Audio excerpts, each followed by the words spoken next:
Hello everyone, a bit of a different video as you can see, and this one's going to be focused on helping people get the best HDR image that you can out of your OLED television. I'm a newcomer to OLED TVs, so maybe this video is geared more towards those people who don't know much about it or on the fence about getting it, or maybe have recently got it and want to know how to tweak it to get the most out of your video games. So for me, the video game I'm going to be concentrating on is Crimson Desert. It inspired me to purchase this television just because I wanted it to look its best, basically. So out of the bat, I'm going to be really honest here. When I first loaded up the OLED for gaming, I was a little bit disappointed. It came across as HDR came across as a bit flat, not vibrant enough for my liking. And I think there's lots of reasons for that, and it's important that you consider them. So OLEDs are very, very good at having rich contrast. So those deep blacks is something that they're really known for. So you'll see them perform superbly maybe in a darkened room, but also especially on night scenes. So the night scenes on Crimson Desert, for example, out of the bat looked incredible. But it was the day scenes that were lacking. So anything where maybe there was sun shining through, it was a beautiful day, it came across as a bit flat and dull. So there's things that I've done to kind of tweak that, and I'm kind of happy where it's at now, but I'm going to show you as well some additional functionalities within the TV that actually allowed me to tweak it further. I haven't stuck with those changes, but they're there if you wanted something even more vibrant and bright, because maybe that's what you were used to previously.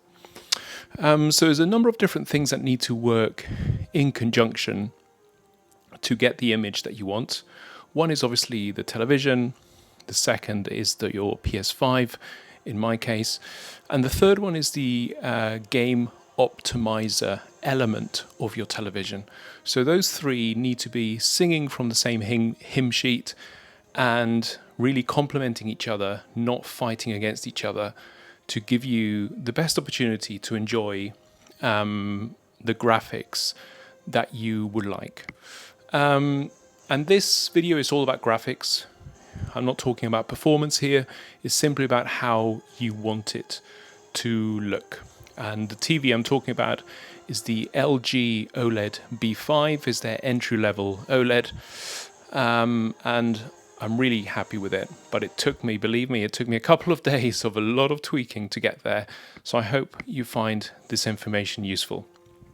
Okay, so the first thing we're going to do, what you need to do is load up your PS5 like I've done here, okay? So you need to load your PS5 and then you go into the main, let's have a look, options here. So that's the main settings of the television. And you've got a couple of choices to make first off the bat, and people do different things here. So HDR select mode is your first choice of what you're going to be doing. So as you can see, there's lots of options there. You can still run the Game Optimiser element with any of these options as well. Obviously, the Game Optimiser section down here is what's recommended because it kind of lowers latency, and it's designed basically to be used for games. But I've seen some people that have gone and put it on Vivid because they just like the image more, and that's absolutely fine. I'm going to be concentrating on settings within the Game Optimiser mode, but this is your first decision. If you don't like the way it looks out the bat, maybe just change it to one of these and you might be absolutely fine. So if we go back, and the next thing you want to do is advanced settings, and we're going to go to brightness, and this is your second decision to make. Well, before you do that, put your OLED brightness all the way up to 100. Okay, that gives you a really good baseline to start working from. So the second decision you need to make is around whether you're engaging dynamic tone mapping or not, or whether you're engaging HGIG. So HGIG is the recommended setting for games because it allows the PS5 and the game to put out the HDR image as it was designed by the creators of the game. So it gives you the most, I guess, artists' ideal of how they wanted the game to look. But obviously that doesn't really matter. The important thing is how it looks to you. You're the one that's bought the television, so you've got to decide for yourself. But some people have found, by just putting dynamic tone mapping on, it does brighten the image. So it might be that again, simply by putting that on, it solves the issue for you from HDR looking a bit dull and not looking great. I've stayed with HGIG just because, again, being the recommended setting, I wanted to use that as my baseline. But again, up to you. These two choices that I mentioned at the start will help you a lot in terms of maybe getting you there already without having to tweak anything else. Okay, so in my case, we're going to be using HGIG. So once we've chosen HGIG, what we need to do then is go into our PS5. So we'll get that out of the way. And what you need to do is then, let's get the other menu out of the way as well. Okay. You need to calibrate the HDR on the PS5, but only once you've selected HGIG. So you go down to screen and video. You go that into video outputs, and we go down to adjust HDR. I have it on always on, but you can also put it on to on when supported. It basically means that any games that don't have it won't push it to try and be HDR. I've just kept it on as always being on, but it's completely up to you. And then you go into adjusting HDR. So we're going to close this game so I can show you. And we'll have the three classic screens. So here again, what is recommended, you go all the way down, then you go up little by little until the sun disappears. And then I normally go 2 up from there. Then press OK, and then here again, all the way down, and then up slowly until the sun disappears. There, 2 more. And then with OLEDs, you can follow the instructions if you want, but with OLEDs, they recommend going all the way down to kind of increase the kind of contrast and those really deep blacks. So once you've done that, you're sorted regarding HDR on the PS5. You've calibrated it. The next thing that you need to keep an eye out is regarding RGB range. So you can see here the 3 options: automatic, limited, and full. Whatever you put here needs to match the same thing on your television. So if I go back to the television now, we'll go into all settings, and then we go advanced settings. I think it was in brightness, I can't remember. Here we go, video range. So it's got the same options, you see, auto, limited, and full. Whatever you set on the PS5 needs to match your television one. So I've kept them both on auto. Okay, so let's come out of these settings now. So we've done the initial thing of the television of selecting HGIG. We've increased the brightness, and then we've calibrated the PS5.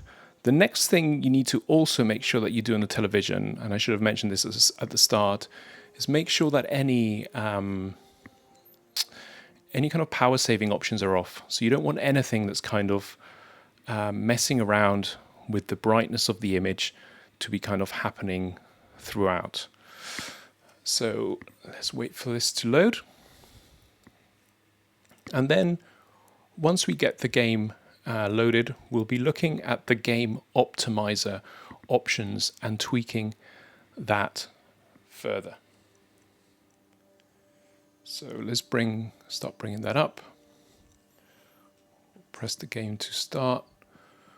So we go into Game Optimiser options, and I'll show you the things that I tweaked on here. So on game, I kept it genre standard. Again, the other options give you different kind of brightness levels. I kept it as standard because I wanted, again, a pretty neutral baseline from which to build, rather than start adding loads of stuff from the off. So that's the first thing I did. Reduce blue light, I have that off. Darkroom mode off.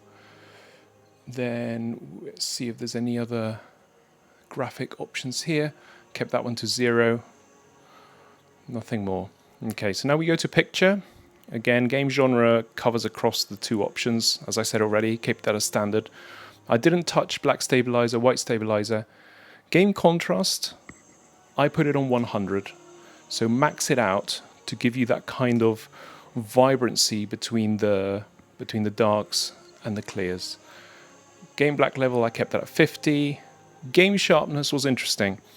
So I found that actually, if I increase this above 15, I could see that certain images would get quite grainy, because it's basically trying to give you as much information as possible in the graphics. So it just didn't, it became almost like too noisy after a point. So I found that 15 was quite a sweet spot in terms of smoothing it out, but still giving you a good amount of definition. Okay, so let's see what else there was down here. This is key, game color depth. So this, I think, off the bat is on 50. So I'll bring it down now for you to have a look. Much flatter in person anyway. It might not be coming across on screen, but I found that actually putting it up to 100 gave you just a lot more vibrancy in terms of the things like, especially in daylight, we're here, it's supposed to be 7 a.m. in the game, sun's coming out, it's supposed to be vibrant, So I found that was really, really key. And we have obviously dynamic tone mapping, we have HGIG as I mentioned before, and you can kind of tweak it from here as well if you want, and I've kept it on as I mentioned. Advanced picture settings, I don't believe I tweaked anything here. That's the side of the television now. Okay, so we've done the Game Optimiser side of things. So before we go into the TV, because this will be the final almost tweaking that you can add to it to give you like that additional detail or brightness if that's what you're after. So the third thing you need to do now is go into your actual game and look at the HDR settings within Crimson Desert. So we go into settings. I've got it currently on performance. If you put it on balanced, you'll see a little bit more detail, really beautiful, plays really well. But I find that for combat, I prefer performance because it's just so fluid, so responsive. So that's why I've got it on performance, but it's up to you how you prefer to play it. And then in HDR settings, I found the max brightness for my own monitor. So again, it's when the symbol disappears. Actually, I could have actually gone higher. There we go. I think I could even go there. So try and find the right point at which that image kind of becomes just less visible. What I would say is that if you still find the image lacking for your taste, don't be afraid to up this beyond your TV's supposed brightness, supposed nit value, because you'll kind of force the hand of the PS5, or of the game in this case, to actually give you more brightness. You might lose an element of kind of definition and maybe some clarity around the edges, but it will help with your overall kind of brightness if you find that lacking when it comes to HDR. So bring it down to what it was anyway, just to keep it on that setting, and then I'll mess around with it afterwards. Okay, so let's just recap what stages we've gone through. We've maxed the pixel brightness of the television to start with. We've made sure there's no kind of eye protection settings on, or kind of energy saving settings. Then we've loaded up and we've chosen HGIG as the setting to be on. Then we've made sure that the PS5 was on already. So then we selected HGIG, go into the PS5, you calibrate the PS5, the HDR values there. Then you go into the game, you go into the Game Optimiser settings, you tweak those values there, then you tweak the HDR values of the game itself. And now we go into the very final bits that you can add, which I found added an incredible amount of vibrancy as well. I've decided to not go for them, as I said at the very start, just because I found after a while it was kind of quite kind of draining on my eyes slightly. But you might find that it's different. If you're craving for more brightness than what these settings already provide you, then the key is to go into here. So we'll go into the TV settings again. We go into advanced settings. Before we go into that, I'll touch on clarity quickly. So I kept it as a super resolution option that I have. I kept it on high. I didn't see a huge difference with changing this in terms of like blurriness or noise. So I thought, hey, why not let the TV do what it's trying to do, which is give me the best resolution that it can. But this is the key element here. Go to clarity, go to fine tune, and color adjustment. So I've got it off, as I said. But if you go to user selection, it allows you complete control over every single color that will affect your screen. So if you want vibrancy and you want better daytime kind of light in your games, and especially Crimson Desert, then I would suggest you go to the blue color, put saturation onto 30, and put luminance on 30. Those are the maximum values. And then the other color you need to change is yellow. And this time with yellow, you go to 20 in saturation, 20 in tint, and 20 on luminance. So I'll show you now what it looks like. So we'll go to the first color that I mentioned. Go blue, go saturation, go all the way up to 30. That's the maximum. Luminance 30.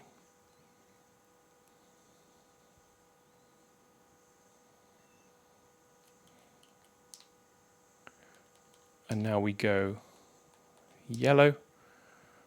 And this is what affects actually, the blues obviously will affect help with the sky, but the yellow will help with the grass. So we'll go to 20 because I think going too much just becomes a bit too OTT. Tint to 20.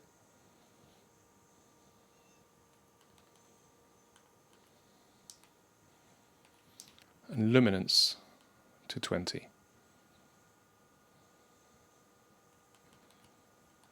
So this is almost like the final tweaks that you can do to the game.